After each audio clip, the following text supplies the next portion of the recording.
मुंबईमध्ये काँग्रेस वंचितचं गणित जुळणार का? कारण दलित मुस्लिम बहुजनांची मतविभागणी टाळण्याचा हा फॉर्म्युला यशस्वी ठरणार का? हा देखील महत्त्वाचा मुद्दा आहे. कारण काँग्रेस वंचित आघाडी फॉर्म्युला यशस्वी की फेल ठरणार याकडे सर्वांचंच लक्ष लागलेलं आहे.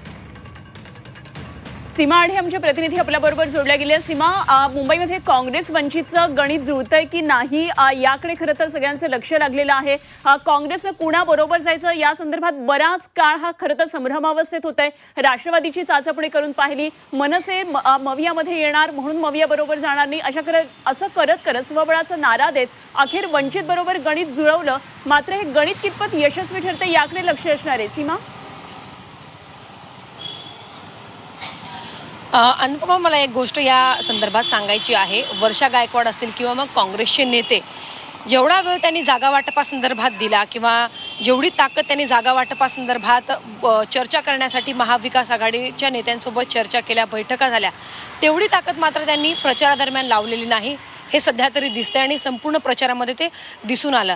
अगदी शेवटच्या क्षणी त्यांनी वंचितसोबत जाण्याचा निर्णय घेतला आणि खूप कमी दिवस त्यांना प्रचारासाठी भेटले. म्हणजे आपले मतदार वंचित सोबतच मुस्लिम आणि दलित मतं ही महाविकास आघाडीला किंवा ठाकरे गटाला जाऊ नये म्हणून काँग्रेसने मुंबईमध्ये सोबळावरती निवडणूक लढण्याचा प्रयत्न केलेला होता आणि वंचितला सोबत घेऊन कुठेतरी आपली मतं जाणार नाही, आपली मतं फुटणार नाही याची काळजी त्यांनी घेतलेली होती. मात्र प्रचारामध्ये मोठ्या प्रमाणात ते दिसून आलं नाही. आणि काल जे एक्झिट पोल आले, काल एक्झिट पोलनुसार वंचित आणि काँग्रेसच्या आघाडीला फारसं यश मुंबईमध्ये मिळताना आपल्याला पाहायला मिळत नाही. याचं एक कारण म्हणजे एकतर मोठ्या प्रमाणात प्रचार झाला नाही.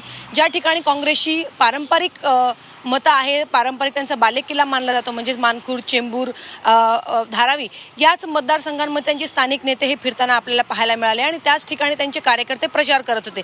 त्या व्यतिरिक्त काँग्रेस आणि वंचितचे जे कार्यकर्ते होते ते कुठेही आपल्याला फिरताना दिसत नव्हते. फक्त आपल्या पारंपरिक मतांवरती त्यांनी फोकस करण्याचा जो निर्णय आहे घेतला आणि तशाच प्रकारे त्यांची कामगिरी दिसली आणि त्यानुसारच एक्झिट पोलनुसार या आघाडीला फारसं यश मुंबईमध्ये मिळताना जे आहे ते आपल्याला पाहायला मिळत नाही. आपण जेवढं फिरलो आणि जेवढ्या त्यांच्या मतदारांशी बोललो, काँग्रेसचं मतदार जे आहे ते कुठेतरी ठाकरेंकडे झुकल्याचं याही वेळी आपल्याला पाहायला मिळालं. त्यामुळे या आघाडीने प्रयोग तर केला, त्या प्रयोगाची चर्चा म्हणजे वंचित आणि काँग्रेसने जरी शेवटच्या क्षणी आघाडी करण्याचा निर्णय घेतलेला होता, त्यांच्या या निर्णयाची चर्चा फेसबुक किंवा मग सोशल मीडियावरती झाली की उशिरा का होईना पण काँग्रेसने एका चांगल्या त्यांच्या मित्रासोबत आघाडी करून कुठेतरी मतविभाजनी होणार नाही याची काळजी घेतलेली आहे. मात्र काँग्रेसचे नेते किंवा वंचितचे नेते हे तेवढ्या ताकदीने आपल्या मतदारांपर्यंत पोहोचले नाही आणि याचाच परिणाम आपल्याला कालच्या एक्झिट पोलनुसार पाहायला मिळतो. त्यामुळे खूप कमी जागांवरती म्हणजेच 15 ते 20 जागांवरती त्यांना समाधान मुंबईमध्ये मानावं लागणार आहे एक्झिट पोलनुसार. मात्र जेव्हा खरोखर निकाल आपल्या हाती येईल तेव्हा किती जागा त्या या आघाडीला मिळतात हे पाहणं महत्त्वाचं असणार आहे. सीमा, हेच खरं तर हे सगळे अंदाज होते. प्रत्यक्ष आता जेव्हा फैसल्याचा आजचा दिवस आहे, निकालाचा आजचा दिवस आहे, त्यावेळी वंचित आणि काँग्रेस या कॉम्बिनेशनला कितपत लोक पसंती देत आहेत आणि खरंच नैसर्गिक मित्र म्हणत पुढे आले खरे. मात्र तुम्ही म्हटलात तसं प्रचाराला फारसा वेळ त्यांनी दिला नाही, फारसा वेळ मिळाला नाही. त्यामुळे आता कशा पद्धतीने हे गणित जुळलेलं आहे हे आपल्याला निकालानंतर स्पष्ट होणार आहे. सीमा, धन्यवाद दिलेल्या सगळ्या सविस्तर माहितीसाठी.